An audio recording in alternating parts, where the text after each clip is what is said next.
Welcome back, Pyromaniacs. This is PyromaniacMo coming at you live once again for a Google Hangout. I wanted to thank you last time. We created it, my podcast, we created it into a podcast with David T. Thomas. That was an excellent conversation in fantasy football chat. Today, I've got a real treat for you. I've got Carlif Taylor, who is one of the newest New York Giants. Carlif, welcome. Hey, what's going on, brothers? Happy to be here. Thank you again for the opportunity. Yeah, absolutely. And I wish I got to say this to more people, but you really, your dreams just came true. This has been a lifelong dream for you. Congratulations. Yeah, thanks, man. I mean, just got to thank the man upstairs, man. Now your dream is a reality. It's crazy, man. Sometimes you're stuck in awe. And Carly, if people know that they can follow me on Twitter at PyromaniacMo, how can fans get a hold of you on Twitter, or is there any other way they can contact you? Yeah, my Twitter is Carlif Taylor 97. The number, and that's CarlifTaylor 97. And my Facebook is the same. All right, so I'm sure we'll have a lot of Pyromaniac fans reaching out to you, and certainly New York fans. You are a hometown New Yorker, right? Yep, hometown, man. I mean, it doesn't get no better than that, man. It was either this or the Knicks, but it don't get much hometown than this. Well, Carly, take me through draft day. What were you doing on draft day when all that took place? I mean, draft day, I was supposed to be with my agent. And he had a draft war room, and I was supposed to be in there just watching him work and see what's going on and just staying by my phone. But I mean, at that time, I decided to spend some time with my family, because I know after the process, I mean, you're really not able to be home as much and get to see the people that you love as much. So I really just spend most of the time home, kind of like doing my own homework, seeing where each player is going, and trying to basically maneuver and find out like what's the best opportunity for me if undrafted. Yeah, so for the fans, you went undrafted. So basically, the 39th pick of the 7th round, Gerald Christensen comes around. He gets picked. In other words, your name didn't get called. What were you feeling like right at that time? I mean, it was just like, I mean, it's a part of the game. I mean, you have to believe in yourself, and you have to be confident in yourself, and know that, I mean, you have to realize, I mean, I'm a firm believer that everything happens for a reason. I mean, I'll be lying if I said I wasn't hurt. And I mean, the process is just like, I respect anybody who ever been through it. The process is not easy, especially being a young adult and just, I mean, giving it your all. Everybody gives it their all. So, I mean, it's tough mentally, but basically my battle was just trying to keep my faith in order and try to make sure I stay in shape, because I knew that call was going to come sooner or later. Well, you didn't have to long. How long was it before the Giants contacted you? When did you hear from them? The day after the draft. But that was the longest 24 hours of my life, brother. The longest 24 hours. What were you doing for those 24 hours? Were you just getting back up on the saddle, training? Were you mulling it over, talking to your agent? What were you doing for those 24 hours? I mean, I spoke to my agent. He spoke to me that night. He was like, because I mean, being that, like I said, it's a new process for everybody coming up, and he's basically saying things like this happen. He was letting me know that there's certain people that might get a call to a camp the day before camp, and so basically just kind of just let him do what he does. And I mean, one of my worst attributes is patience. So I mean, I was really just trying to see what's up on my own, try to do my own homework, and at the same time, I always try to keep in shape and just see where's everybody going. Then I'm starting to look at depth charts and what will be the best option for me. And I definitely was always just thinking Giants. And then I got that email from Chris Pettit, which is the scout for the Giants, the same person that vouched for Victor Cruz, and it was just like awesome. All right, so take me to that moment. You've been sort of mulling around, bumming for 24 hours. Then all of a sudden you open up your email. And what was that moment like? Yeah, it's crazy. I mean, I rarely check my email on a consistent basis, but I just checked my email one time, and I was 4 minutes late, and I got email from the New York Giants, and it's basically Chris Pettis saying, did anybody pick you up yet? And I was basically telling him no, but I would love to play for you guys. And he was like, well, what I can do is offer you a tryout for our rookie mini camp. And I was like, man, I was like, I'm down. I said, I'm ready. And then he basically called me, and then we sealed it in. And then I knew just me waiting that long enough. I was in my bed, and I just made a life oath to myself. I was like, if this opportunity comes, I will not let it lose. I would not let it go. And so from that moment, I mean, I'm sure a lot has changed, and you could probably talk for quite a bit on all the things that have changed. But from that moment, what have been some of the largest changes you've gone through? I mean, one, becoming a professional athlete. I mean, it's funny to think about it because, I mean, I just feel like a regular guy, like day to day. I mean, it's just funny that now you're considered a professional athlete. Another thing is meeting the people you look up to, and meeting the people that you like play Madden with and everything. So it's just weird. I mean, you get to see these guys every day, and it's like you got to take yourself out that mindset of being like, oh well, that's Eli, that's Odell, and it's just like that's my teammate, and it's just a beautiful process. It's just like less than 1% is able to do what you do, and when you look statistically, I mean, you can't do nothing but be thankful.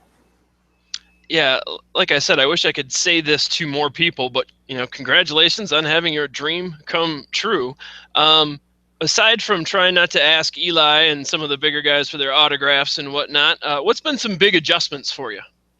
Uh, Adjustments wise, it's really not much. I would say the mental aspect of it is way more in depth in regards to like playbook and schematically knowing what you got to do and knowing what everybody else is doing on the field. So I feel like that transition is probably the hardest coming to the next level.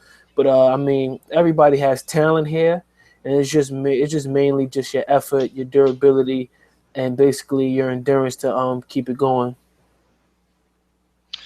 And you're currently, are you at rookie camp right now? The rookie camp was only Thursday to Sunday. As of now, we're in the Giants mini camp. So, I mean, from last week till June 19th, we'll be in here with the vets. And I think OTA started in about a week and a half from now. So you've had an opportunity to at least get your feet wet. Take me through a day of rookie camp. What time did you get up? What would you do? What was a day of rookie camp like for you? For the tryouts or for like now, the current mini camp? In the last week, once you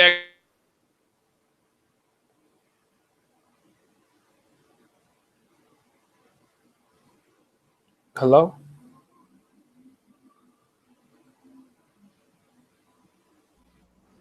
think you might have lost me for a second, but what's it Yeah, been yeah. like? What's it been like for in the past couple days once you've been at the actual rookie camp? What's an average day like for you? Uh, Mondays and Thursday are in high intensity cardio days. But each day starts off with a breakfast. You have a meeting. After the meeting, that's when you do your cardio outside. Then there's some positional drills. Then there's some team drills. Immediately after you're done with the field, though offense and defense split up, so you're with the defense the entire time. Then the defense is in the weight room, and then after that you get lunch, and then after lunch you get tons of more meetings, and basically that's day one. And then the same thing for day two, day three, and they switch up the workouts with Monday starting off with legs, chest. Then Wednesday, Thursday is the same thing, legs, chest, and I mean Thursday, Friday, and Wednesdays is usually the yoga for all the rookies. How's the yoga going? Yoga's cool. It's just tougher than most people would think. That's the real challenge, man. Seeing if you can survive a whole yoga class without falling out of position or a pose. That's the real challenge. Yeah, my wife's a monster at that. I couldn't keep up. Um, so now that you're on the team, how have some of your personal relationships changed? Family, friends, associates? I mean, I blew up all over all my social media. I mean, I'm starting to get Giants fans and people just supporting me. And being that I'm from New York, my high school support me, my college support me because it's in Connecticut. So like, I'm definitely saying like before I even played a down, like I'm definitely having like a strong fan base and strong encouragement and an upbringing like behind me. So that's the biggest change, is having a lot of people support me and basically look me up and just kind of just are like into me. It's basically just following me. I just have a strong following now.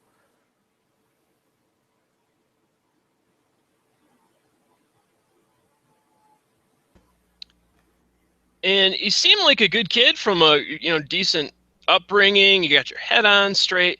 Now that you're in the NFL, there's a ton of people associated, trainers and physicians and agents and publicists. It's a huge industry. Not everybody's always going to have your best interests in mind. Some of those predators are out there, people trying to cash in, if you will, on your situation. Have you had to Absolutely. have you had to shield yourself from anyone like that? Have you come across anyone looking to take advantage? I mean, what a lot of people don't know, I mean, is during this process, the money isn't that high. I mean, game day is when you really start getting paid. I mean, you do get paid to attend mini camp and stuff, but it's not as much as people think. But I mean, as of now, I mean, if I really cherish you, I would rather help you grow a garden and feed you a plate of food. If you understand what I'm saying, what good is it me giving you money if I can't let it be residual? You get what I'm saying? So, I mean, I went to school for business, so I will always try to help the people around me and the people that I cherish, help start a career in any kind of aspect or anything related towards me, or if it's not towards football, instead of just giving out money to people that need it, because all that's gonna do is just bring them back again. At Pyro, we say teach a man to fish as opposed to feed him a fish for a day. Exactly. Grow, Exactly. I like that. Grow a garden rather than give him a plate of food. Um, let's go to you on the field. You're a very versatile player. They've got you, I believe, at right tackle. Is that correct? Yep. Right tackle. Is that where you'd like to be? That's what I was playing in. When we was doing the 4-3 in college, I was playing right tackle. But being that I'm just used to playing everything, I mean, never really bothered me. What do you think your biggest attributes are as a defensive lineman? I would say very quick feet, very quick hands, strong physicality, and just my natural size is it just commands a double team. I don't think a one-on-one block would be fair. And what techniques are you currently working on developing in the NFL? As of now, I'm just trying to tighten everything up in general and become a more fluid pass rusher as well. Going back to your college days, I'm sure we might have some people look you up on YouTube. If there's one game that you could show people, which one would it be and why? Um, hmm. One game it could be uh oh, that's a tough one. I'll probably say versus Assumption College. That was usually one of my bigger games, and if I'm not mistaken, I had 11 tackles that game from a nose, from a zero technique. All right. Yeah, you played a lot. Did you play more at the nose or tackle? I was blessed enough to have 2 years of each at college, so it was a almost even amount. But you'd rather play where you are now, tackle, or you like both? I like both. I mean, nose is definitely more physical and more it's more tenacious, but defensive tackle is a little more finesse. But either or is fine with me. And so the game versus Assumption, you had 11 tackles. Is there one specific play or tackle or something that comes to mind? No, not really. I mean, when I'm playing, it's kind of like it's just like how you see people that like perform like musicians when they say it's like something that takes over them. I feel like when I play, I feel like it's like me playing Madden. It's like I know what I'm doing and I'm controlling myself, but it's bigger than me. It's just more to it. It's just I don't know. It's just I don't know. It's almost like an aura that takes over you. It's just something unexplainable. Well, I was watching your aura, as you say, on some game film of yours. I was really impressed with your hands. It kept the linemen at bay. They never seemed to get under your pads, and you always seemed to shed a would-be blocker right at the exact moment the back seemed to pick a side. At the same time, you were pretty quick to collapse a pocket. What do you like better? Wrapping up a running back coming at you or dropping a quarterback for a loss? Honestly, and this might not be something that everybody hears, but I love stopping the run. That's just what I do. That is something. I mean, I take more pleasure in that than hitting the quarterback.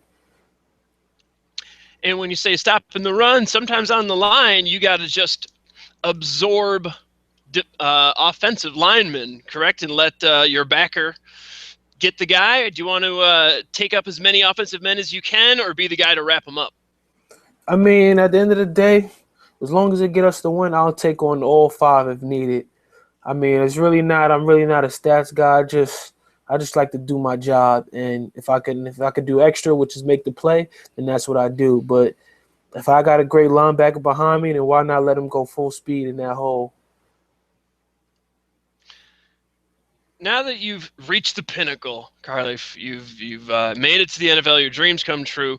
You know, when you think about football, why have you done it so long? What's the one thing that you just love? Is it the winning? Is it the locker room, the camaraderie?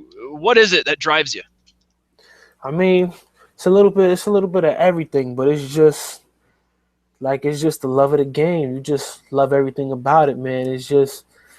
I like putting my hand down. I like that 3-point stance. I like my teammates. I like the aura. I like tackling. I just like being as physical as I can. It's just, I mean, to play this game, man, you got to be tough. And it's a good outlet for people who go through a lot of stuff. And I came from a tough upbringing, and it really just this when I first started playing, it kind of was like my mediator. This was what I was doing to release my issues on and off the field. And I mean, from then on out, it's just something you love to do. I mean, I wish the season was all year long if it could. That's awesome. They say there's been a lot of talk about the damage that football can do to the human body. You've got players retiring far earlier and former players talking about it. Is that a concern at all?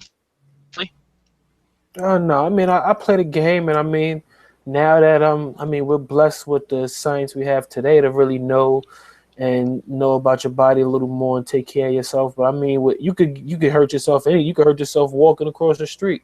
I mean, you just really have to be conscious of what you're doing, and you also have to spend just as much time you do training with recovering your body. But I mean, that's something we, as an athlete, you know what you're doing, and it's risk versus reward. I feel like if you play fast, you won't get hurt.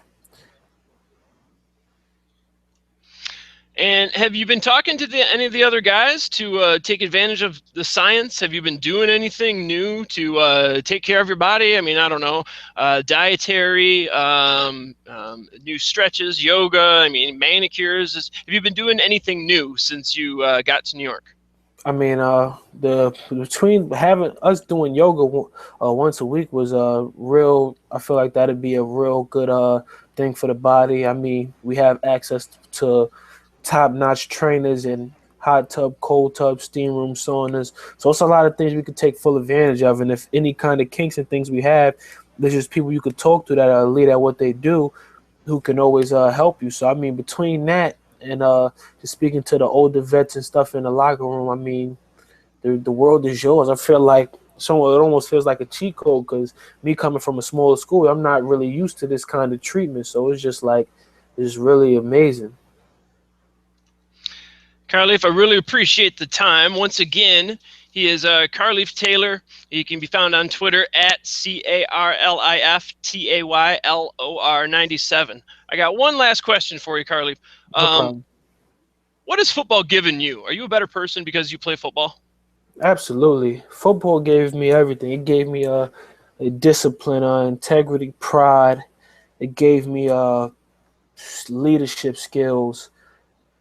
I mean, it really just teaches you how to be a man. It teaches you how to be a team player, and it teaches you how to fight for what you believe in and fight for others at the same time, because it's not one man that makes the team. It's 11 people that's on that field, and it's not a selfish act. You can't do what you want to do on that field. You have to do your job and let the other person do their job, and that's how things work. And that's the difference between this sport and basketball, where you could have a LeBron James who could basically save you out of a drought. I mean, for football, you really need everybody gelling together. So it teaches you teamwork, leadership, integrity, and all of the above. Well, Carlif, you keep doing your job, and we will look for you out on the field in a Giants uniform on Sunday. Thank you, brother. Thank you.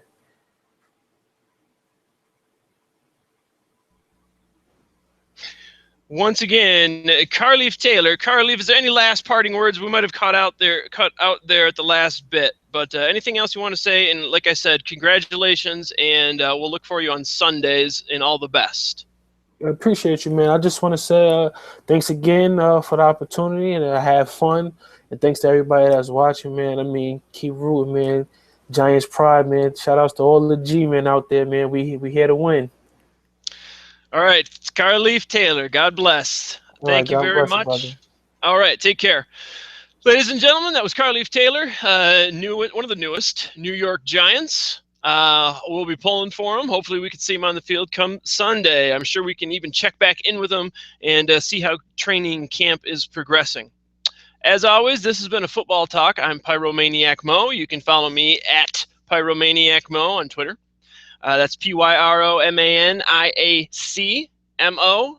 Our main Twitter feed is PYROMAN, the number 1 AC. Also, just a couple promo bits right now. We've got the Draft Kit version 2, which should be hitting stores and websites near you. That's 22 tabs of fantasy goo, and we update that all the way right up until the season starts. And the cool thing about it is you can use it pre-draft and in season as well. Be on the lookout for Pyro Pro. That's going to be coming at you soon. All sorts of great fantasy goo, in-season insight. Certainly we've got the regular Pyromaniac.com and the weekly podcasts where the boys will be coming at you 52 weeks a year. And we might even try to start stepping that up as the season approaches. All right, ladies and gentlemen, thanks for your time. Keep up the fantasy goo. God bless.